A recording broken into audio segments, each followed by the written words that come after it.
Welcome students. अब हम पढ़ते हैं कि पिगमेंट्स इन्वॉल्व इन फोटोसिंथेसिस के जो फोटोसिंथेसिस है उसमें क्या क्या पिगमेंट्स इन्वॉल्व होते हैं। तो पिगमेंट्स जो होते हैं वो एक टाइप के सब्सटेंस हैं जो कि लाइट को एब्जॉर्ब करते हैं। एक लीफ के अंदर हमें अलग अलग तरह के पिगमेंट्स देखने को मिल जाएंगे, जो कि लीफ का जो कलर होता है, जो ग्रीन कलर की लीफ है, येलो कलर की लीफ है, ये सब जो कलर्स आ रहे हैं ये सब कलर्स इन पिगमेंट्स की वजह से आ रहे हैं। पिगमेंट्स लाइट को एब्जॉर्ब करते हैं और इन पिगमेंट्स को अगर हमें देखना है तो हमें लीफ की क्रोमेटोग्राफी करनी पड़ती है।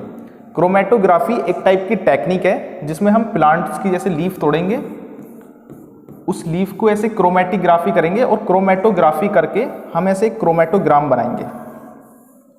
ये जो क्रोमेटोग्राम है इस पर हमें अलग अलग कलर्स के ऐसे पिगमेंट्स देखने को मिल जाएंगे।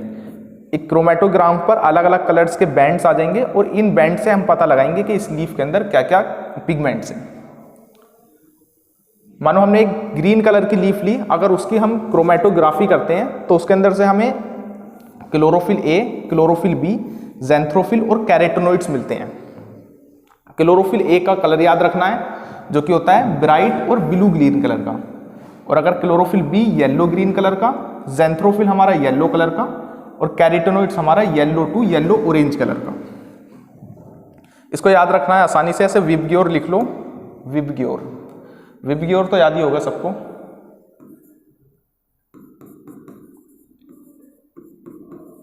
विबग्योर। अब क्लोरोफिल ए से स्टार्ट कर लो। क्लोरोफिल ए है हमारा ब्राइट ब्लू ग्रीन कलर का, तो ये वाला जो पोर्शन हो गया ब्राइट ब्लू ग्रीन कलर का, ये हमारा दिखा रहा है क्लोरोफिल ए को।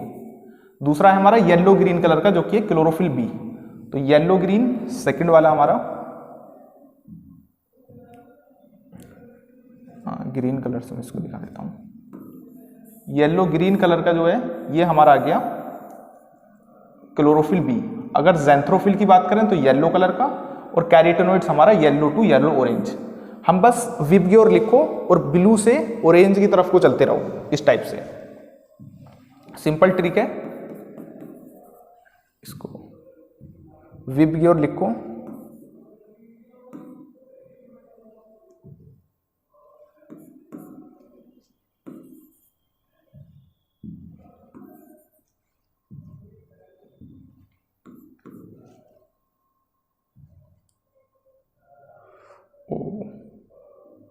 ठीक है। ऑरेंज नहीं है, मैं रेड से लिख देता हूँ। आर,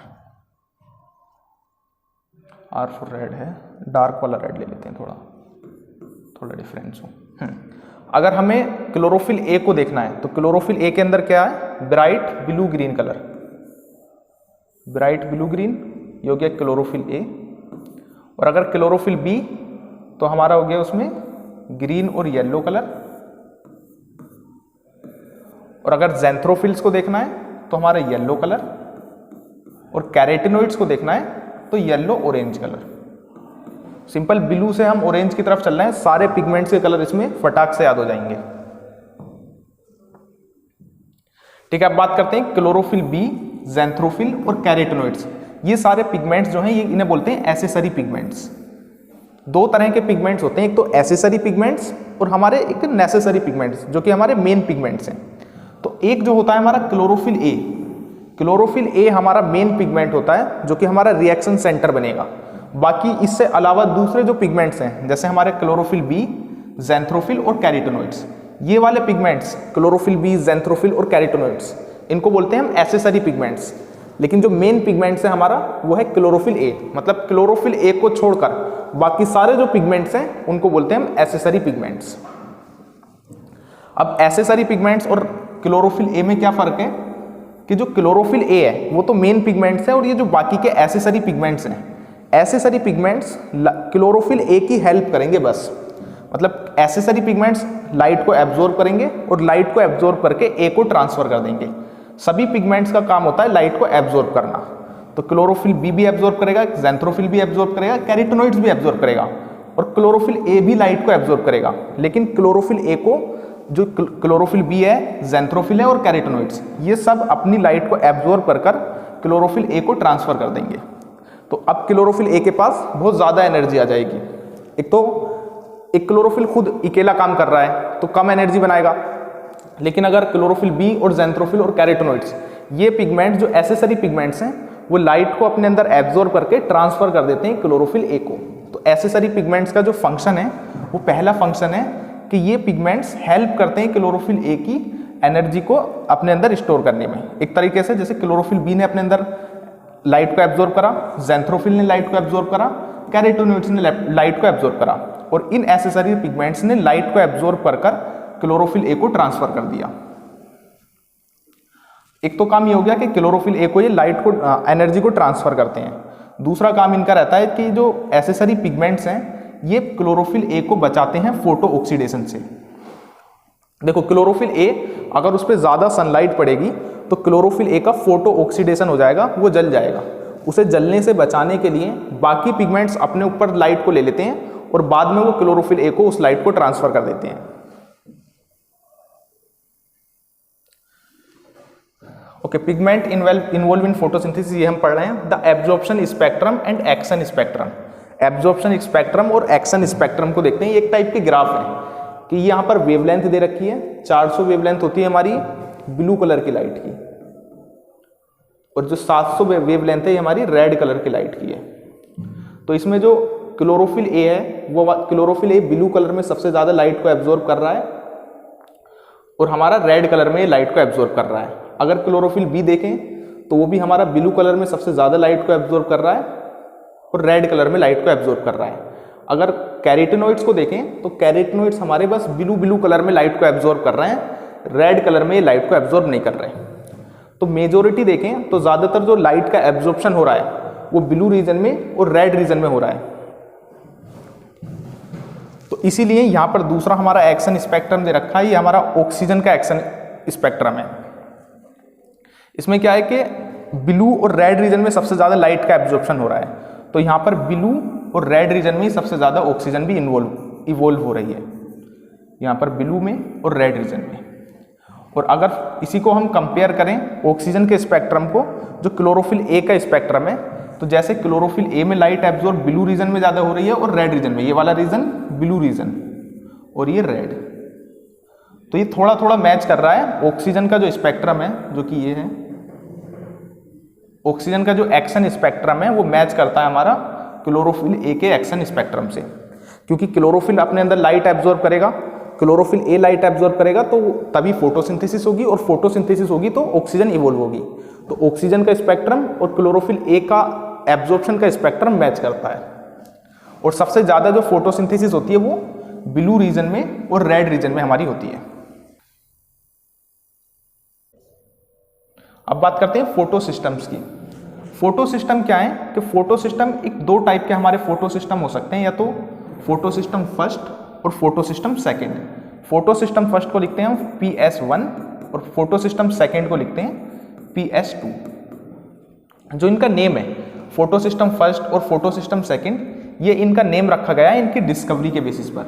जो सबसे पहले जो डिस्कवर हुआ था वो हुआ था फोटो सिस्टम फर्स्ट, और जो बाद में डिस्कवर हुआ था वो हुआ था फोटो सिस्टम सेकेंड। लेकिन अगर इनके काम करने का ऑर्डर देखें तो पहले फोटो सिस्टम सेकेंड काम करता है, फिर फोटो सिस्टम फर्स्ट काम करता है।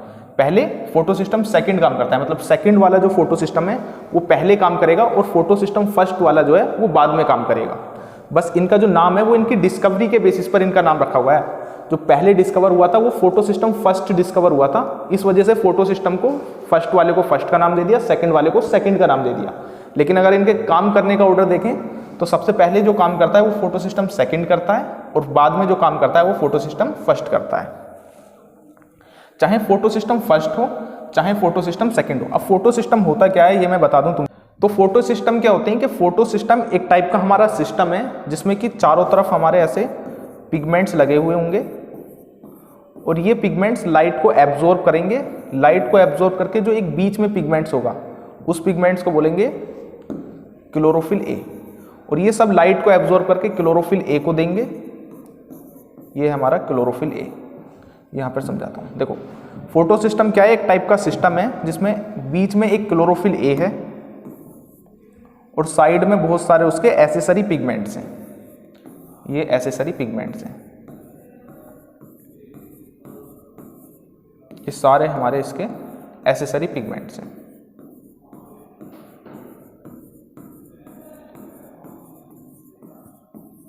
तो ये सारे इसके चारों तरफ से एसेसरी पिगमेंट्स हैं। ये एसेसरी पिगमेंट्स लाइट को एब्जॉर्ब करते हैं। यहां से लाइट आ रही है, फोटोन इस पे गिरेगा और ये लाइट को एब्जॉर्ब करेंगे और सारे पिगमेंट्स लाइट को एब्जॉर्ब करके ट्रांसफर कर देंगे। सब अलग अलग वेवलेंथ की लाइट को एब्जॉर्ब करेंगे और एब्जॉर्ब करके लास्ट में ये सब ट्रांसफर कर देते हैं क्लोरोफिल ए को।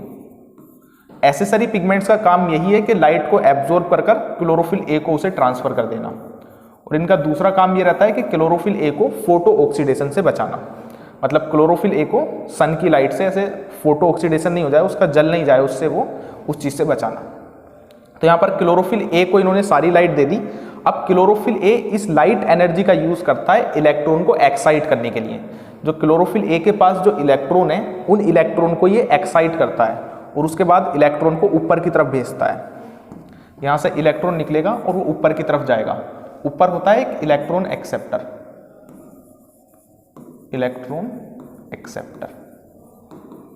जिसको बोलते हैं primary electron acceptor.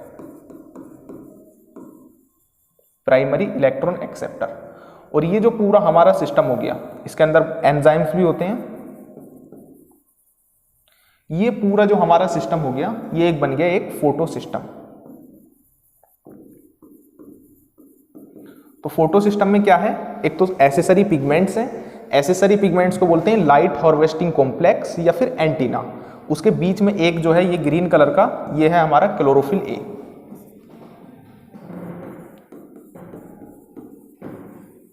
Chlorophyll A side में इसके हैं एसेसरी पिगमेंट्स। ये सब है हमारे एसेसरी पिगमेंट।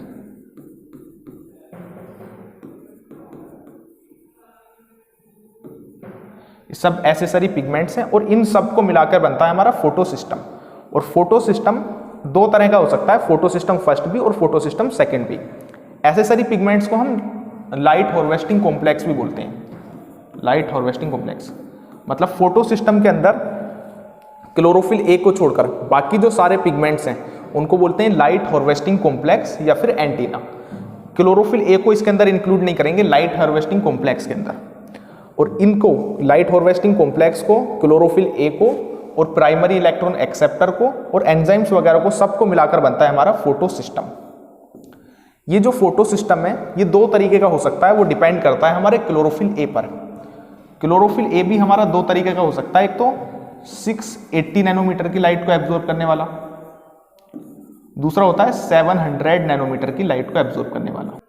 अगर क्लोरोफिल ए हमारा 600 नैनोमीटर की लाइट को एब्जॉर्ब कर रहा है तो ये फोटो सिस्टम हो जाएगा सेकंड, इसको बोलेंगे PS सेकंड। अगर क्लोरोफिल ए 700 नैनोमीटर वाली लाइट को एब्जॉर्ब कर रहा है तो ये हो जाएगा फोटो सिस्टम फर्स्ट, PS1। तो फोटो सिस्टम दो टाइप के, फोटो सिस्टम फर्स्ट और फोटो सिस्टम सेकंड। वो डिपेंड करते हैं कि कौन सी लाइट को वो एब्जॉर्ब कर रहे हैं और सब कुछ डिपेंड करता है इस क्लोरोफिल ए पर।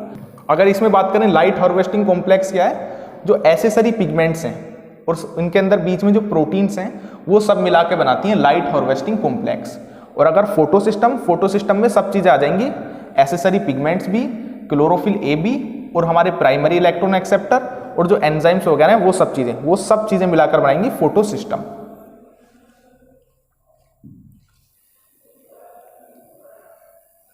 तो ऑल पिगमेंट्स, सारे पिगमेंट्स बस एक मॉलिक्यूल को छोड़कर क्लोरोफिल ए के, except one molecule of chlorophyll A. जो क्लोरोफिल ए का जो एक मॉलिक्यूल जो बीच में था उस मॉलिक्यूल को छोड़कर बाकी सारे हमारे पिगमेंट्स बनाते हैं लाइट हार्वेस्टिंग कॉम्प्लेक्स LHC और उसको बोलते हैं एंटीना। जो सिंगल मॉलिक्यूल है क्लोरोफिल ए का उसको बोलते हैं हम रिएक्शन सेंटर, क्योंकि जो जितने भी सारे एसेसरी पिगमेंट्स हैं वो लाइट को एब्जॉर्ब कर क्लोरोफिल ए को ट्रांसफर करते हैं। जो फोटो सिस्टम है वो हमारा दो टाइप का हो सकता है, एक तो फोटो सिस्टम फर्स्ट वो होगा जो कि 700 नैनोमीटर की लाइट को एब्जॉर्ब करेगा, एक होगा फोटो सिस्टम सेकंड। तो यहां तक हमारा फोटो सिस्टम हमारा पूरी तरीके से क्लियर है। फोटो सिस्टम में light harvesting complex plus chlorophyll A जो कि हमारा रिएक्शन सेंटर है और प्राइमरी इलेक्ट्रॉन एक्सेप्टर और उसके अंदर जितने भी एंजाइम आ रहे हैं सबको मिलाकर बनता है photo system. Photo system first भी हो सकता है और फोटो सिस्टम सेकंड भी हो सकता है। अब बात करते हैं लाइट रिएक्शन की और उसको बोलते हैं फोटोकेमिकल फेज। लाइट रिएक्शन मैंने बताया था कि फोटोसिंथेसिस के अंदर दो तरह की रिएक्शन होती हैं, पहली हमारी लाइट रिएक्शन और दूसरी हमारी डार्क रिएक्शन। अभी पहले हम लाइट रिएक्शन के बारे में पढ़ेंगे, उसके बाद पढ़ते हैं फिर डार्क रिएक्शन के बारे में। लाइट रिएक्शन कहाँ पर होती है? जो थैलाकोइड मैंने बताया था, क्लोरोप्लास्ट के अंदर जो हमारा थैलाकोइड्स था, उस थैलाकोइड की मेम्ब्रेन में लाइट रिएक्शन होगी। और दूसरी पोजीशन थी जो स्ट्रोमा लैमेला थे, उस स्ट्रोमा लैमेला के अंदर हमारी लाइट रिएक्शन होती है। और डार्क रिएक्शन कहाँ होती है? डार्क रिएक्शन होती है जो हमारा स्ट्रोमा होता है, क्लोरोप्लास्ट के अंदर जो स्ट्रोमा होता है, स्ट्रोमा के अंदर होती है हमारी डार्क रिएक्शन। अभी तो हम लाइट रिएक्शन के बारे में पढ़ेंगे बस। लाइट रिएक्शन में क्या क्या होता है? लाइट रिएक्शन है तो ऑब्वियस है, सबसे पहले लाइट तो एब्जॉर्ब होगी, क्योंकि फोटोसिंथेसिस में लाइट की जरूरत पड़ती है और लाइट रिएक्शन होती है फोटोसिंथेसिस के अंदर, तो लाइट एब्जॉर्ब होती है हमारी लाइट रिएक्शन में। दो तरह की रिएक्शन फोटोसिंथेसिस के अंदर, पहली लाइट और डार्क। और कोई पूछे तुम्हें इन दोनों में लाइट कहाँ एब्जॉर्ब होगी, तो सीधी सी बात है, नाम से ही पता चल रहा है, जो लाइट रिएक्शन है उसके अंदर लाइट एब्जॉर्ब होगी। लाइट रिएक्शन के अंदर ही मैंने बताया था कि ऑक्सीजन रिलीज होती है, ऑक्सीजन रिलीज होगी। और तो ऑक्सीजन किससे बनती है? पानी के टूटने से ऑक्सीजन बनती है। लेकिन पहले हम सोचते थे ना, बहुत पहले 18 सेंचुरी पे हम सोचते थे कि CO2 से ऑक्सीजन निकलती है, लेकिन फिर वन नील आए, उन्होंने बताया कि जो ऑक्सीजन निकलती है वो पानी के टूटने से निकलती है। हम यहाँ पर पानी तोड़ देंगे इसमें 2H+ में, और इसको 2 ले लेंगे और एक 4H+ कर देंगे इसको, 4H+ प्लस एक O2 और यहाँ पर 4 इलेक्ट्रॉन। तो लाइट रिएक्शन में पानी टूटता है, पानी टूटेगा तो इसी में ऑक्सीजन भी इवॉल्व होगी। तो ये बात तो दोनों पॉइंट तो हमारे इस रिएक्शन से क्लियर हो जाते हैं। जिस रिएक्शन में पानी टूटेगा उसी रिएक्शन में हमारी ऑक्सीजन भी इवॉल्व होगी, ऑक्सीजन भी रिलीज होगी। अब बात करते हैं formation of ATP and NADPH। ये तुम्हें याद रखना है कि ATP और NADPH जो है वो लाइट रिएक्शन में बनती है, और ATP और NADPH लाइट रिएक्शन में बनकर डार्क रिएक्शन में यूज होगी। ठीक है, इसमें ये पॉइंट तो याद करने की जरूरत नहीं है कि लाइट एब्जॉर्ब होगी, ये तो पता ही है कि लाइट रिएक्शन में ही तो लाइट एब्जॉर्ब होगी। दूसरी चीज वाटर स्प्लिटिंग और ऑक्सीजन रिलीज, ये दोनों पॉइंट इस रिएक्शन से क्लियर हो जाते हैं। जिस स्टेज में हमारा पानी टूटेगा उसी स्टेज में हमारी ऑक्सीजन भी रिलीज होगी। ये दोनों स्टेज तो हमारी एक दूसरे से इंटरलिंक्ड है। अब बात करते हैं the electron transport. The electron transport में हम देखते हैं कि कैसे जो इलेक्ट्रॉन है वो एक फोटो सिस्टम से दूसरे फोटो सिस्टम पे जाते हैं और कैसे लाइट रिएक्शन काम करती है। लाइट रिएक्शन में ATP बनता है, NADPH बनता है, ऑक्सीजन निकलती है और इसमें लाइट की जरूरत होती है। इतनी चीज अभी हमको पता है। और इतना भी पता है कि जो फोटो सिस्टम है वो भी लाइट रिएक्शन में ही यूज होते हैं। और दो तरह के फोटो सिस्टम होते हैं, एक PS1 और एक PS2। फोटो सिस्टम मिलके बनता है एसेसरी पिगमेंट से, क्लोरोफिल A से, और उसके बाद इलेक्ट्रॉन एक्सेप्टर से और एंजाइम से। फोटो सिस्टम फर्स्ट एब्जॉर्ब करता है हमारी 700 नैनोमीटर वाली लाइट और फोटो सिस्टम सेकंड 680 नैनोमीटर वाली लाइट। ATP बनने को बोलते हैं फॉस्फोराइलेशन, क्योंकि ये सनलाइट का यूज कर रहे हैं हम इसमें ATP बनाने में, लाइट का यूज कर रहे हैं, तो इसको बोलते हैं हम फोटोफॉस्फोराइलेशन। क्या बोलते हैं? फोटोफॉस्फोराइलेशन। फोटोफॉस्फोराइलेशन। फोटोफॉस्फोराइलेशन दो तरीके का हो सकता है हमारा, एक तो हम बोलते हैं इसमें साइक्लिक, एक होता है नॉन साइक्लिक। ठीक है, फोटोफॉस्फोराइलेशन का मतलब होता है ATP का बनना। और हमें लाइट रिएक्शन में हमें क्या चाहिए? हमें लाइट रिएक्शन से ATP चाहिए और NADPH चाहिए। ये चीजें हमको लाइट रिएक्शन से चाहिए, ATP और NADPH, क्योंकि यही चीजें लाइट रिएक्शन की डार्क रिएक्शन में यूज होंगी। और डार्क रिएक्शन में हम इन चीज का यूज करके, ATP का, NADPH का यूज करके और CO2 का यूज करके हम प्लांट के लिए खाना बनाएंगे, जो कि होगा ग्लूकोज। हम नहीं बनाएंगे, प्लांट खुद ही बनाएगा ऑफ कोर्स। मैं क्यों बोल रहा हूं कि हम बनाएंगे?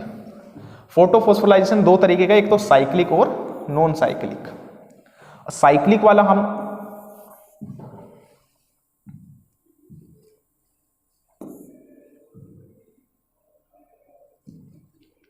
हम साइक्लिक वाला भी पढ़ेंगे, नॉन साइक्लिक वाला भी पढ़ेंगे। पहले साइक्लिक वाला मैं बता दूं, साइक्लिक वाले में कहां पर होता है? जो स्ट्रोमा लैमेला है, स्ट्रोमा लैमेले, स्ट्रोमा लैमिले क्या होता है कि जो दो गिरेना को कनेक्ट करता है। अगर ये क्लोरोप्लास्ट है, क्लोरोप्लास्ट हमारा डबल मेम्ब्रेन, इसके अंदर हमारे ऐसे थैलेकोइड, थैलेकोइड के स्टैक को मिलाकर ये बन गया हमारा गिरेना। गिरेना, ये एक गिरेना और ये की गिरेना।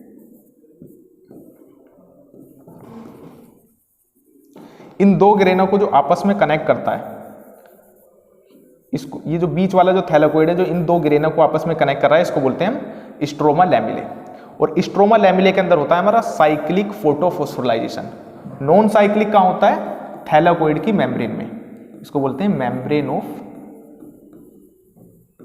थैलेकोइड्स।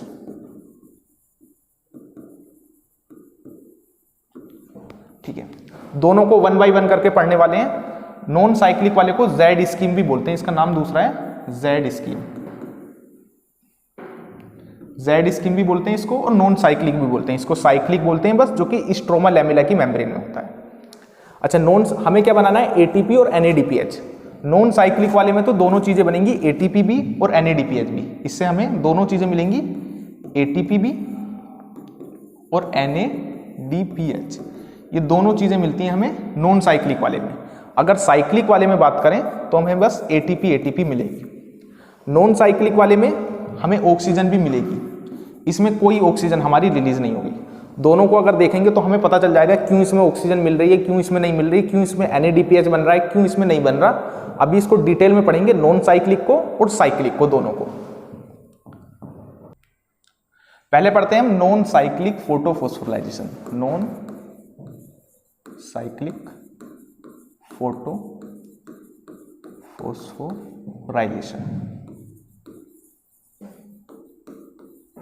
नॉन साइक्लिक फोटोफोस्फोराइलेशन को हम जेड स्कीम भी बोलते हैं, और इसमें बस पीएस सेकंड और पीएस1 दोनों एक्टिव होते हैं। साइक्लिक वाले में बस पीएस फर्स्ट हमारा एक्टिव रहेगा। यहां पर पीएस सेकंड भी और पीएस फर्स्ट भी दोनों एक्टिव रहते हैं। स्टार्ट करते हैं इसमें। ये प्रोसेस हमारी नॉन साइक्लिक वाली कहां होगी? थैलेकोइड की मेम्ब्रेन में।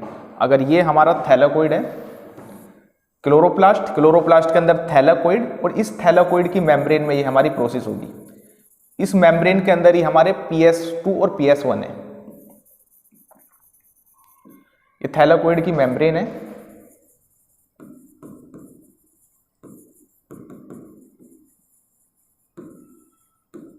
और इसके अंदर की जगह को बोलते हैं हम ल्यूमन। ठीक है, अब स्टार्टिंग कैसे होती है कि सबसे पहले हमारा पीएस2 काम करता है, बाद में पीएस1 काम करता है। जो इनका नाम है वो इनकी डिस्कवरी के बेसिस पर है। इनका काम करने का तरीका, पहले पीएस2 काम करेगा, फिर पीएस1 काम करेगा। तो पहले जो पीएस2 है, पीएस2 का ये हमारा लाइट हार्वेस्टिंग कॉम्प्लेक्स है। इसके अंदर एसेसरी पिगमेंट्स है और बीच में एक रिएक्शन सेंटर है जिसको बोलते हैं क्लोरोफिल ए। ये जो क्लोरोफिल ए है वो सनलाइट को एब्जॉर्ब करेगा। कौन सी वाली सनलाइट को एब्जॉर्ब करेगा? 680 नैनोमीटर वाली, क्योंकि ये हमारा पीएस2 है। पीएस2 हमारा 680 नैनोमीटर वाली लाइट को एब्जॉर्ब करता है। 680 नैनोमीटर वाली लाइट एसेसरी पिगमेंट्स में गई और क्लोरोफिल ए में गई। ये यहाँ से इलेक्ट्रॉन को एक्साइट करेगा, उस लाइट एनर्जी को यूज करेगा इलेक्ट्रॉन को एक्साइट करने के लिए। यहाँ से इलेक्ट्रॉन एक्साइट होंगे, लेकिन इसके पास इलेक्ट्रॉन कहाँ से आए? जो पीएस2 है वो यहाँ पर होता है हमारे वाटर का मॉलिक्यूल। ये पानी का मॉलिक्यूल को तोड़ देता है 2H+ में, प्लस 2 इलेक्ट्रॉन में, और प्लस हमारे हाफ ऑक्सीजन का मॉलिक्यूल यहाँ से निकल जाता है। और ये जो पानी का मॉलिक्यूल टूटता है, जैसे ये हमारी मेम्ब्रेन है, इस मेम्ब्रेन के अंदर है हमारा पीएस2 और पीएस1। ये जो पानी का मॉलिक्यूल टूटता है वो ल्यूमन के अंदर टूटता है इस तरीके से। 2H+ में टूट गया और 2 इलेक्ट्रॉन में और हाफ O2 में टूट गया। इतनी बात क्लियर है? कुछ नहीं हुआ है अभी तक नॉन साइक्लिक फोटोफोस्फोराइलेशन में। फोटो सिस्टम सेकंड हमारा सबसे पहले एक्टिव होता है। ये है हमारा फोटो सिस्टम सेकंड, इसको बोलते हैं PS second. Photo system second में सबसे पहले इसने वाटर के मॉलिक्यूल को तोड़ा। वाटर के मॉलिक्यूल को तोड़ के यहाँ से इलेक्ट्रॉन लिए, और ये वाले इलेक्ट्रॉन इस क्लोरोफिल ए ने लाइट का यूज करके इसे एक्साइट करा इलेक्ट्रॉन को, और एक्साइट करके ऊपर पहुंचा दिए। ऊपर होता है हमारा इलेक्ट्रॉन एक्सेप्टर, ऊपर होता है electron acceptor.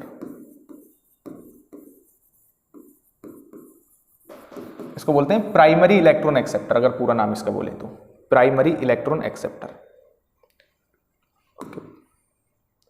Primary electron acceptor इसका पूरा ही नाम लिख देता हूं।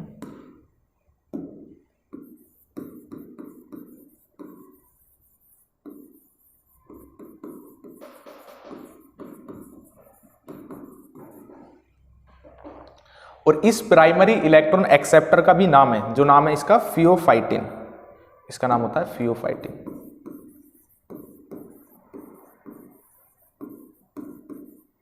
तो यहां से इलेक्ट्रॉन जाएंगे और इलेक्ट्रॉन जाकर फियोफाइटिन इसको इलेक्ट्रॉन को, यहां से फियोफाइटिन इन इलेक्ट्रॉन को हमारे एब्जॉर्ब कर लेगा, एक्सेप्ट कर लेगा। यहां से इलेक्ट्रॉन गए और फियोफाइटिन पे चले गए। फियोफाइटिन हमारा प्राइमरी इलेक्ट्रॉन एक्सेप्टर है फोटोसिस्टम सेकंड के लिए। अब फियोफाइटिन क्या करेगा, क्योंकि इलेक्ट्रॉन नीचे से ऊपर गए तो इसको हम बोलते हैं अपहिल ट्रांसपोर्ट, इसको बोलते हैं अपहिल।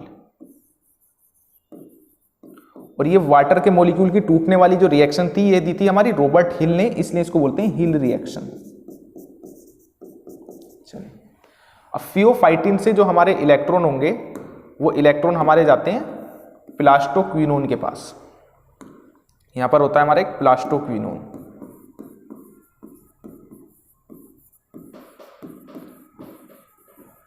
अभी तक कुछ नहीं है, नॉन साइक्लिक फोटोफॉस्फोराइजेशन चल रहा है, जिसमें पहले हमारा फोटोसिस्टम सेकंड एक्टिवेट होगा। फोटोसिस्टम सेकंड का जो लाइट हार्वेस्टिंग कॉम्प्लेक्स है, जो उसके एसेसरी पिगमेंट्स हैं और जो उसका बीच वाला रिएक्शन सेंटर है, ये हमारा क्लोरोफिल ए है। इसने 680 नैनोमीटर वाली लाइट को एब्जॉर्ब किया। एब्जॉर्ब करने के बाद यहाँ से 2 इलेक्ट्रॉन पानी के मॉलिक्यूल को तोड़ा और 2 इलेक्ट्रॉन इसने लिए। उन लाइट एनर्जी का यूज करके इलेक्ट्रॉन को एक्साइट करा, एक्साइट करके उसको प्राइमरी इलेक्ट्रॉन एक्सेप्टर के पास पहुंचा दिया। प्राइमरी इलेक्ट्रॉन एक्सेप्टर है फियोफाइटिन।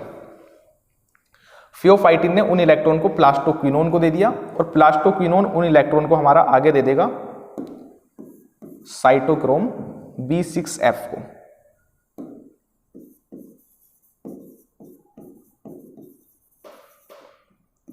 B6F complex. और जब यहां से इलेक्ट्रॉन निकलेंगे साइटोक्रोम B6F से, तो हमारी एक ATP का मॉलिक्यूल यहां पर बनेगा। यहां पर एक ADP ATP में कन्वर्ट हो जाएगी। 2 इलेक्ट्रॉन जा रहे हैं, 2 इलेक्ट्रॉन ऊपर गए, 2 इलेक्ट्रॉन से एक ADP ATP में कन्वर्ट हो गई। अब साइटोक्रोम B6F उस इलेक्ट्रॉन को आगे और ट्रांसफर करेगा, उसका नाम है हमारा प्लास्टोसाइनिन।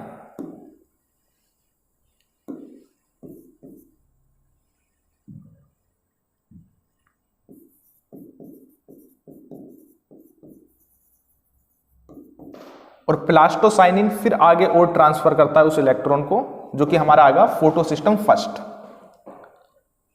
यहां पर है हमारा एक फोटोसिस्टम फर्स्ट, ये आ गया फोटोसिस्टम फर्स्ट PS1। और PS1 के अंदर जो हमारा ये लाइट हार्वेस्टिंग कॉम्प्लेक्स है, देखो ये लाइट हार्वेस्टिंग कॉम्प्लेक्स, क्लोरोफिल और ये हमारा प्राइमरी इलेक्ट्रॉन एक्सेप्टर, सबको मिलाकर बनता है PS2। और ऐसे ही PS1 भी लाइट हार्वेस्टिंग कॉम्प्लेक्स, इसका क्लोरोफिल ए का मॉलिक्यूल जो कि रिएक्शन सेंटर है, और उसके बाद यहाँ का जो इलेक्ट्रॉन एक्सेप्टर, सब मिला के बनेगा PS1। ओके, यहाँ पर इसका अपना रिएक्शन सेंटर, और ये वाला जो रिएक्शन सेंटर है वो कौन सी वाली लाइट को एब्जॉर्ब करेगा। चलो एक सन यहाँ पे बना लेते हैं। ये वाली जो सन की लाइट आ रही है, कौन सी वाली लाइट है, जैसे टूट के आ रही है, टूट के नहीं आएगी, सीधी आएगी, समझ जाना। यहाँ पर जो लाइट आएगी हमारी 700 नैनोमीटर वाली लाइट आएगी, क्योंकि ये कौन सा है, PS1 है। PS1 का जो क्लोरोफिल ए होता है वो 700 नैनोमीटर वाली लाइट को एब्जॉर्ब करेगा और इन जो इलेक्ट्रॉन है इनको दोबारा से अपहिल ट्रांसपोर्ट कर देगा। दोबारा से जो इलेक्ट्रॉन होंगे यहां से ऊपर की तरफ ट्रांसपोर्ट हो जाएंगे। और PS1 का जो प्राइमरी इलेक्ट्रॉन एक्सेप्टर है, ये इन इलेक्ट्रॉन को एक्सेप्ट कर लेगा। प्राइमरी इलेक्ट्रॉन एक्सेप्टर, इसके प्राइमरी इलेक्ट्रॉन एक्सेप्टर का नाम है हमारा फेरिडोक्सिन, जो कि एक हमारी आयरन और सल्फर की प्रोटीन है। अच्छा, फेरिडोक्सिन से फिर वो इलेक्ट्रॉन आगे ट्रांसफर होते हैं FNR में, यहां पर। FNR क्या है? ये एक हमारा एंजाइम है जिसको बोलते हैं फेरिडोक्सिन, इसका नाम मैं लिख देता हूं एंजाइम का, ferredoxin NADP plus oxido reductase.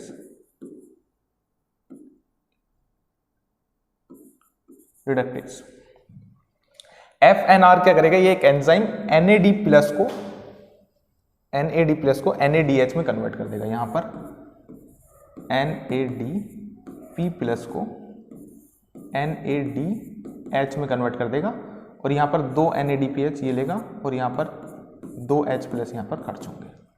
इस तरीके से ये काम कर देगा। और तो हमें लाइट रिएक्शन से क्या प्रोडक्ट मिला? एक तो हमारा ATP मिला और दूसरा हमको क्या मिला? यहां पर NADH मिला, NADPH आएगा, NADPH। दो NADPH मिलेंगे और एक हमें यहां पर ATP मिलेगा अगर हम 2 इलेक्ट्रॉन को ऐसे घुमाएंगे, और NADPH पर जाकर इलेक्ट्रॉन खत्म हो जाएंगे क्योंकि NADPH ने उन इलेक्ट्रॉन को अपने पास रख लिया। अब ये इलेक्ट्रॉन दोबारा लौट के कभी इसके पास नहीं आएंगे, PS1 के पास, इसके PS2 के पास, और ये PS2 को दोबारा वाटर का मॉलिक्यूल को तोड़ना पड़ेगा, उससे इलेक्ट्रॉन निकालने पड़ेंगे। वो इलेक्ट्रॉन फिर हमारे PS2 से उसके प्राइमरी इलेक्ट्रॉन एक्सेप्टर के पास जाएंगे। प्राइमरी इलेक्ट्रॉन एक्सेप्टर है हमारा फियोफाइटिन, और यहाँ पे ऊपर जाने के लिए उन्हें एनर्जी की जरूरत पड़ेगी। वो एनर्जी हमारी आती है सन की लाइट से। फोटोन आके गिरेगा क्लोरोफिल ए पर, क्लोरोफिल ए उस लाइट एनर्जी का यूज करेगा इलेक्ट्रॉन को ऊपर की तरफ फेंकने में। ऊपर होगा हमारा प्राइमरी इलेक्ट्रॉन एक्सेप्टर जो कि उसको इलेक्ट्रॉन को एक्सेप्ट करेगा, वो उसको ट्रांसफर करेगा प्लास्टोक्विनोन पर, प्लास्टोक्विनोन आगे ट्रांसफर करेगा साइटोक्रोम B6F कॉम्प्लेक्स पर, फिर ये वाला जो हमारा कॉम्प्लेक्स है वो आगे ट्रांसफर करेगा उसको प्लास्टोसाइनिन पर, प्लास्टोसाइनिन आगे PS1 पर, और PS1 हमारा एब्जॉर्ब करता है लाइट 700 नैनोमीटर की। वहां से वो इलेक्ट्रॉन ऊपर जाएंगे जो कि प्राइमरी इलेक्ट्रॉन एक्सेप्टर के पास, वहां पर है हमारा फेरिडोक्सिन उसको ट्रांसफर करेगा FNR के पास, FNR के यहां पर जाकर NAD प्लस NADPH में हमारा कन्वर्ट हो जाएगा।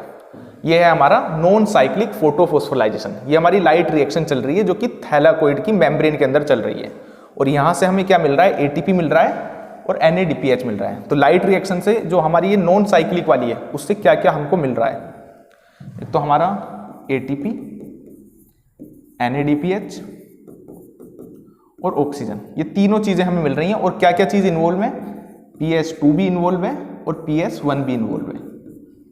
अच्छा, अगर पढ़े साइक्लिक फोटोफॉस्फोराइलेशन, तो अगर नॉन साइक्लिक वाला क्लियर हो गया तो साइक्लिक वाला भी बहुत क्लियर है। नॉन साइक्लिक वाला हमारा थैलाकोइड की मेम्ब्रेन में हो रहा है और साइक्लिक वाला हमारा स्ट्रोमा लैमेले की मेम्ब्रेन में होगा। अब साइक्लिक वाला देखें तो साइक्लिक वाले में भी कुछ नहीं करना है, बस साइक्लिक वाले में बस PS1 होता है, तो PS2 को खत्म कर दो यहां से। अब साइक्लिक वाला पढ़ना है, नॉन साइक्लिक को खत्म करते हैं यहां से, और PS2 का नामो निशान मिटा दो। PS2 को जहां दिखे अब खत्म कर दो, क्योंकि अरे प्लास्टोक्विनोन को क्यों खत्म कर दिया? इस बेचारे ने क्या बिगाड़ दिया?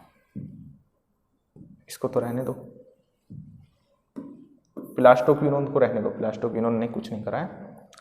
हाँ, इसको अपहिल को बिगाड़ दो। ये अपहिल क्या कर रहा है यहाँ पर? ये वाले सूरज को रहने दो हमारा, जो कि 700 नैनोमीटर की लाइट देता रहेगा इसको। सही है, सब कुछ सही है। हाँ, इसको हटा दो, NADPH खत्म करो, ये वाला सारा हमारा सिस्टम खत्म करो, क्योंकि अब हम साइक्लिक वाला पढ़ना है। साइक्लिक वाले में ये सारी चीज़ें हमें खत्म करनी पड़ेंगी, क्योंकि साइक्लिक वाले में NADPH नहीं बनता है। साइक्लिक वाले में ना तो ऑक्सीजन निकलेगा ना ही फोटो सिस्टम फर्स्ट होगा। इतनी सारी चीज़ें हम मिटा देंगे तो अब बनेगा साइक्लिक। साइक्लिक वाले में जो सनलाइट है वहां से हमारी 700 नैनोमीटर वाली लाइट क्लोरोफिल ए पर पड़ेगी, और क्लोरोफिल ए उस लाइट को यूज करके इलेक्ट्रॉन को एक्साइट करेगा, और इलेक्ट्रॉन एक्साइट होकर प्राइमरी इलेक्ट्रॉन एक्सेप्टर के पास जाएगा जिसका नाम है फेरिडोक्सिन। और फेरिडोक्सिन अब यहां पर खेल खेलेगा, उधर की तरफ इलेक्ट्रॉन ना भेज करके प्लास्टोक्विनोन को ट्रांसफर करेगा। नॉन साइक्लिक वाले में फेरिडोक्सिन ने FNR को ना भेज करके इलेक्ट्रॉन किसको भेजा है? प्लास्टोक्विनोन को। सूरज से ऊपर होके कैसे चला गया? सूरज तो सबसे ऊपर है, गलत हो रहा है। इसको हम सूरज के रेस को काट के भी नहीं भेज सकते ना। चलो, समझ तो आ जाएगा। हाँ, जो फेरिडोक्सिन है उसने हमारा प्लास्टोक्विनोन को ऐसे भेज दिया। अब प्लास्टोक्विनोन से फिर इसमें जाएगा साइटोक्रोम B6F में, लेकिन एटीपी फिर भी बनेगी क्योंकि ये वाले रास्ते से होके जाएगा अब ये, फिर प्लास्टोसाइनिन से हमारा PS1 और PS1 से फिर ऐसे ये साइकिल हमारा इसका चलता रहेगा। तो इसमें जो एटीपी बन रही है बस हमारी, जो साइक्लिक वाला है उसमें PS1 है बस, और हमारी एटीपी बन रही है, और ना इसमें पानी के मॉलिक्यूल को तोड़ने की जरूरत। पानी का मॉलिक्यूल तोड़ने की जरूरत कब थी? क्योंकि उसमें इलेक्ट्रॉन खत्म हो जा रहे थे। यहाँ पे तो इलेक्ट्रॉन खत्म ही नहीं हो रहा है क्योंकि ऊपर जा रहा है फिर दोबारा से वापस वहीं आ रहा है, इसको बोलते हैं अपहिल जा रहा है। ठीक है, पिछले वाले में नहीं लिखा था मैंने, ये लिख लेना। ऐसे ऊपर जा रहा है और दोबारा लौट के वहीं आ रहा है, ऊपर जा रहा है लौट के वहीं आ रहा है। तो इलेक्ट्रॉन तो खत्म हो ही नहीं रहे, इलेक्ट्रॉन वापस इसे मिल जा रहे हैं, दोबारा वापस मिल जा रहे हैं, तो वापस ऊपर जा रहे हैं, और ऐसी ये साइकिल हमारी चलती रहेगी। तो ये हो गया हमारा साइक्लिक फोटोफॉस्फोराइलेशन। साइक्लिक वाला हमारा कहाँ होता है? Stroma lamella. स्ट्रोमा लैमेला में। साइक्लिक वाले में बस एटीपी, नॉन साइक्लिक में एटीपी भी, NADPH भी और ऑक्सीजन भी, सब चीजें मिल रही हैं। और PS2 भी एक्टिव, PS1 भी एक्टिव नॉन साइक्लिक वाले में। साइक्लिक वाले में बस PS1 एक्टिव है हमारा। इतनी बात क्लियर हो गई होगी। ओके, ठीक है। इलेक्ट्रॉन ट्रांसपोर्ट क्या है? जब PS सेकंड जो है वो 680 नैनोमीटर की लाइट को एब्जॉर्ब करता है तो इलेक्ट्रॉन एक्साइटेड होकर इलेक्ट्रॉन एक्सेप्टर के पास चले जाते हैं। इलेक्ट्रॉन एक्सेप्टर इलेक्ट्रॉन को एक्सेप्ट करता है, इलेक्ट्रॉन एक्सेप्ट करके वो प्लास्टोक्विनोन को भेजेगा। प्लास्टोक्विनोन से हमारा यहाँ से इलेक्ट्रॉन ऊपर गए, ऊपर यहाँ पर इलेक्ट्रॉन एक्सेप्टर, इस इलेक्ट्रॉन एक्सेप्टर का नाम है फियोफाइटिन। फियोफाइटिन से इलेक्ट्रॉन जाएंगे प्लास्टोक्विनोन पर, प्लास्टोक्विनोन से हमारे साइटोक्रोम B6F, साइटोक्रोम B6F से प्लास्टोसाइनिन, प्लास्टोसाइनिन से हमारे फोटोसिस्टम फर्स्ट पर आ गए। फोटोसिस्टम फर्स्ट से फिर जो ये है इसका फोटोसिस्टम फर्स्ट का क्लोरोफिल, वो 700 नैनोमीटर वाली लाइट को एब्जॉर्ब करेगा और उसको ऊपर भेजेगा। ऊपर जो इलेक्ट्रॉन एक्सेप्टर का नाम है, इसका नाम है फेरिडोक्सिन। फेरिडोक्सिन उन इलेक्ट्रॉन को फिर भेजते हैं हम FNR के पास। FNR के पास भेज के जो NADP+ है वो NADH में कन्वर्ट हो जाएगा, और ये हमारी पूरी ऐसे चलती रहती है साइकिल। इसमें इलेक्ट्रॉन हमारे खत्म हो रहे हैं तो इसलिए वाटर के मॉलिक्यूल को तोड़ना पड़ रहा है, लेकिन साइक्लिक वाले में वाटर के मॉलिक्यूल हमें तोड़ने नहीं पड़ रहे।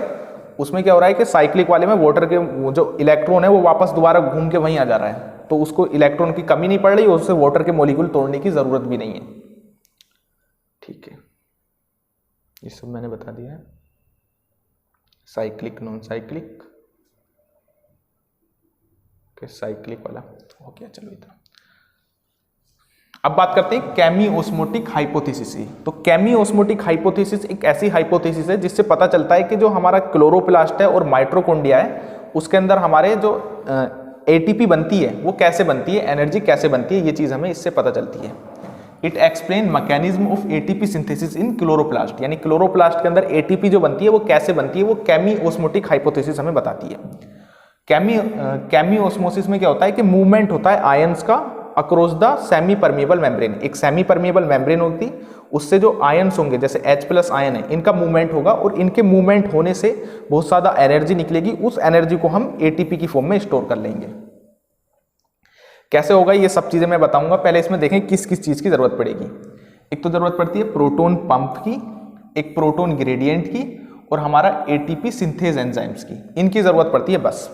देखो होता कैसे है कि ये हमारा थैलेकोइड है, ये थैलेकोइड है हमारा पूरा। इस थैलेकोइड की जो मेम्ब्रेन थी, इस मेम्ब्रेन के अंदर चल रही थी हमारी नॉन साइक्लिक फोटोफॉस्फोराइलेशन। यहां पर हमारा PS2 था, ठीक है, दिख रहा है ना, चलो ठीक है। PS2 था, PS2 ने हमारी सनलाइट को एब्जॉर्ब कर रहा था 680 नैनोमीटर वाली। 680 नैनोमीटर वाली लाइट ऊपर इलेक्ट्रॉन एक्सेप्टर के पास गई जिसका नाम था फियोफाइटिन। फियोफाइटिन से वो हमारे इलेक्ट्रॉन एक्सेप्टर, यहां से हमारे इलेक्ट्रॉन जो ऊपर गए, इलेक्ट्रॉन हमारे नीचे आए, यहां पर हमारा था प्लास्टोक्विनोन। तो यहां पर जो आएगा हमारा प्लास्टोक्विनोन आ गया, प्लास्टोक्विनोन। और ये प्लास्टोक्विनोन क्या करता है, बाहर से स्ट्रोमा, ये बाहर की जगह है ना, बाहर को बोलते हैं हम स्ट्रोमा। थैलेकोइड के अंदर की जगह को बोलते हैं ल्यूमेन। बाहर से जितने भी H+ होंगे इन H+ को पकड़ पकड़ के ये प्लास्टोक्विनोन अंदर की तरफ फेंकेगा। एक तो H+ हमारे प्लास्टोक्विनोन अंदर फेंक रहा है, ठीक है।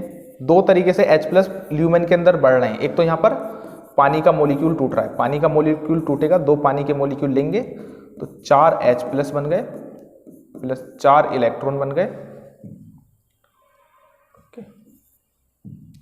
4 H+ और 4 ही यहाँ पर इलेक्ट्रॉन बन गए और 4 इलेक्ट्रॉन के साथ एक हमारा ऑक्सीजन का मोलिक्यूल बन गया। ऐसा हुआ हमारा, ये पानी का मोलिक्यूल टूट गया। ये इलेक्ट्रॉन तो हमारे नॉन साइक्लिक फोटोफॉस्फोराइलेशन में चले गए, जबकि ये ऑक्सीजन हमारी बाहर निकल गई, ऑक्सीजन भी चली गई, चलो ऑक्सीजन को भी खत्म करो, ये इलेक्ट्रॉन भी चले गए। क्या बचा अंदर? H+ बचे। नतीजा क्या हुआ कि ल्यूमेन के अंदर हमारे H+ बनने स्टार्ट हो गए, ल्यूमेन के अंदर H+ हमारे बढ़ने स्टार्ट हो गए दो तरीकों से। पहला तरीका हमारा पानी के टूटने से, स्प्लिटिंग ऑफ वाटर,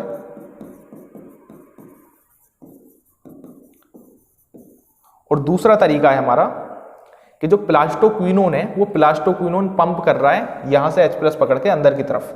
दूसरा किसकी वजह से? प्लास्टोक्विनोन की वजह से, प्लास्टोक्विनोन की वजह से। दो वजह से जो ल्यूमेन था, ल्यूमेन भी पीला पीला इसमें खत्म हो गया, इसको रेड कलर से लिख देता हूं, ये ल्यूमेन है, ठीक है। जो ल्यूमेन है हमारा, इसके अंदर H+ बढ़ने लगे और जो स्ट्रोमा है, और हमें चाहिए भी यही, अगर ATP बनानी है तो ल्यूमेन के अंदर बहुत ज्यादा H+ हो जाए और स्ट्रोमा के अंदर बहुत कम H+ हो, क्योंकि हमें क्या चाहिए? कंसंट्रेशन ग्रेडियंट चाहिए, प्रोटोन ग्रेडियंट बनाना है। एक साइड, एक मेम्ब्रेन की साइड H+ की कंसंट्रेशन ज्यादा करनी है और एक तरफ कम करनी है। जितनी H+ की कंसंट्रेशन ज्यादा हो जाएगी इस साइड पर, इस साइड के कंपेयर में, उतनी ही अच्छी हमारी ATP बन पाएगी। तो अगर अच्छे से ATP बनानी है तो यहाँ पर H+ की हमें कंसंट्रेशन बढ़ानी पड़ेगी, ल्यूमेन के अंदर H+ की कंसंट्रेशन बढ़ानी पड़ेगी। बाहर की तरफ हमारा, चलो प्लास्टोक्विनोन से यहाँ पर हमारा साइटोक्रोम B6F यहाँ पर आ गया, उसके बाद हमारा साइटोक्रोम B6F, उसके बाद से प्लास्टोसाइनिन से फोटोसिस्टम फर्स्ट यहाँ से इलेक्ट्रॉन को लेगा और इलेक्ट्रॉन को लेकर 700 नैनोमीटर वाली लाइट को लेकर ऊपर भेज देगा। ऊपर होगा यहाँ पर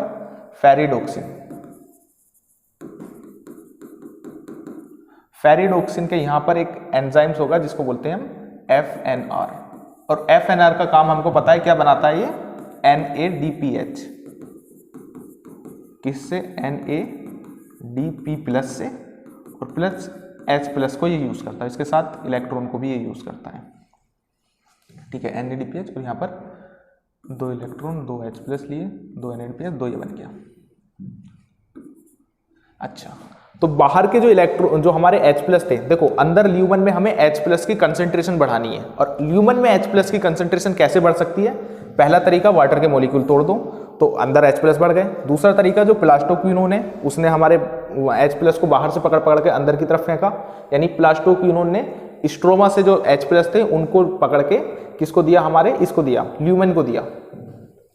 और तीसरा तरीका, जो स्ट्रोमा के H+ हैं उनकी कंसंट्रेशन हमने कम कर दी, स्ट्रोमा के H+ की। स्ट्रोमा के H+ की कंसंट्रेशन कैसे कम करी कि स्ट्रोमा के H+ हैं वो खर्च होने लगे, स्ट्रोमा के H+ खर्च हो रहे हैं NADPH बनाने में। तो NADPH बन रहा है तो H+ खर्च हो रहा है तो स्ट्रोमा के अंदर H+ की कंसंट्रेशन कम होने लगी। अब क्या होगा कि यहां पर एक चैनल होता है, इस चैनल को बोलते हैं प्रोटीन का चैनल CF नोड, और यहां पर एक इसके लोब पर प्रोटीन का एक दूसरा चैनल होता है जिसको बोलते हैं CF1 प्रोटीन।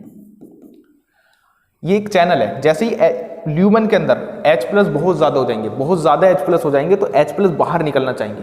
बाहर कैसे निकलेंगे? ये वाला चैनल खुल जाएगा और यहां से H+ बाहर निकलना स्टार्ट करेंगे।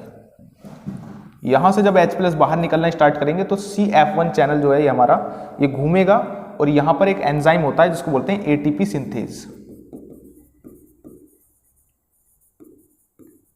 और ये ATP सिंथेज एंजाइम ADP को पकड़ेगा और एक फोस्फेट को पकड़ेगा, क्योंकि ये डाइफोस्फेट है। डाइफोस्फेट मतलब दो फोस्फेट में एक फोस्फेट और ऐड करके बना देगा ATP, एडिनोसिन ट्राइफोस्फेट। तो एडिनोसिन ट्राइफोस्फेट बन गया एडिनोसिन डाइफोस्फेट प्लस फोस्फेट को ऐड करके। और यहां से जैसे ही H+ बाहर से निकलेंगे, बहुत तेजी से बाहर निकल रहे हैं, H+ ल्यूमेन से बाहर निकलेंगे बहुत तेजी से। तो जब अंदर बहुत ज़्यादा H+ भरे हुए हैं, उन्हें बाहर निकलना है, और ये चैनल खुलेगा तो सारे H+ यहाँ से बाहर निकलेंगे, और जैसे ही H+ बाहर निकलेंगे, ऐसे बाहर निकलेंगे जैसे छुट्टी होने पर स्कूल के बच्चे बाहर निकलते हैं एकदम खुश होकर, तो सारे H+ बाहर निकलेंगे, और ये वाला जो CF1 वाला प्रोटीन है वो ऐसे घूमेगा और ADP को ATP में कन्वर्ट कर देगा, क्योंकि जब ग्रेडियंट टूटेगा हाई पोटेंशियल से लो पोटेंशियल में जाएंगे तो एनर्जी रिलीज होगी, और वो एनर्जी हमारी ATP बनाने में खर्च हो जाएगी। तो ऐसे हमारी ATP बनती है। ओके, यही चीज यहां पे दे रखी है कि ये जो ल्यूमन है, ल्यूमन के अंदर H+ की कंसंट्रेशन बढ़ती जाएगी, ये ल्यूमन के अंदर H+ की कंसंट्रेशन बढ़ती जाएगी, और जो स्ट्रोमा है वहां के H+ खर्च हो रहे हैं, क्योंकि वहां के H+ NADPH बनाने में खर्च हो रहे हैं, और स्ट्रोमा के अंदर H+ की कंसंट्रेशन कम, ल्यूमन के अंदर ज्यादा। हाई H+ की कंसंट्रेशन कहाँ है? ल्यूमन के अंदर, और ल्यूमन के अंदर H+ की कंसंट्रेशन बढ़ाने का क्या, किस किस ने हेल्प करी ल्यूमन की H+ की कंसंट्रेशन बढ़ाने में? वो हेल्प करी हमारी, एक तो 3 चीजों ने हेल्प करी। कहां गया? पहला आया जो प्राइमरी इलेक्ट्रॉन एक्सेप्टर है, जो कि हमारा होता है फियोफाइटिन इलेक्ट्रॉन ट्रांसपोर्ट करता है हमारा प्लास्टोक्विनोन को, और प्लास्टोक्विनोन जो है वो यहां से H+ पकड़कर H+ को अंदर की तरफ फेंकता है, यानी स्ट्रोमा से H+ पकड़ेगा और उसको अंदर की तरफ फेंक देगा। एक तो ये हेल्प हो गई। दूसरा हो गया NADPH जो बन रहा है वो NADPH कैसे बन रहा है कि NAD+ और H+ के मिलने से NADPH बन रहा है, तो H+ खत्म हो रहा है, H+ खत्म हो रहा है तो स्ट्रोमा के अंदर H+ की कंसंट्रेशन कम हो रही है।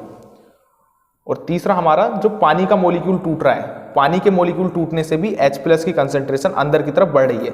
ल्यूमन के अंदर H+ की कंसंट्रेशन बढ़ रही है और स्ट्रोमा के अंदर H+ की कंसंट्रेशन कम हो रही है, और यही तो हमें चाहिए। अगर हमें ATP बनानी है तो इस मेम्ब्रेन के थ्रू, जो ये थाइलाकोइड की मेम्ब्रेन है, एक साइड इस मेम्ब्रेन के H+ की कंसंट्रेशन बहुत ज्यादा हाई हो जाए, एक तरफ बहुत ज्यादा कम हो जाए, तो ल्यूमन वाली साइड पर बहुत ज्यादा हाई हो जाती है H+ की कंसंट्रेशन, और स्ट्रोमा वाली साइड पर बहुत ज्यादा कम हो जाती है।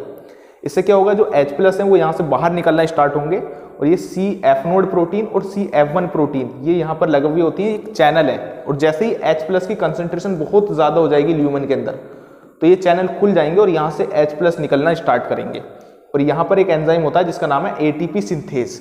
ATP सिंथेज ADP को ATP में कन्वर्ट करेगा, क्योंकि जब बहुत तेजी से H+ निकलेंगे, हाई पोटेंशियल से लो पोटेंशियल की तरफ वो H+ मूव करेंगे, यहाँ पर H+ बहुत ज्यादा है, ज्यादा H+ से कम H+ की तरफ वो मूव करेंगे, तो बहुत ज्यादा एनर्जी रिलीज होगी, और वो एनर्जी हमारी ADP को ATP में कन्वर्ट करने के लिए यूज होगी।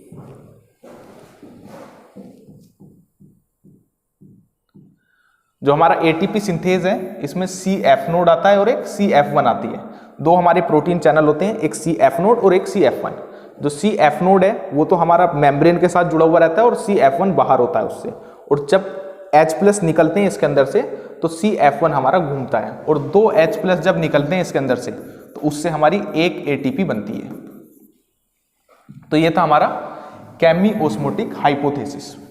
केमिओस्मोटिक हाइपोथेसिस क्या है कि जब एक तरफ हमने मेम्ब्रेन के अंदर बहुत ज्यादा H+ भर दिए, सिंपल H+ भरने में हमारा कौन कौन हेल्प कर रहा है? पहली चीज पानी का मॉलिक्यूल का टूटना, दूसरा जो प्लास्टोक्विनोन है वो H+ को पकड़ के अंदर फेंक रहा है, 2 चीज।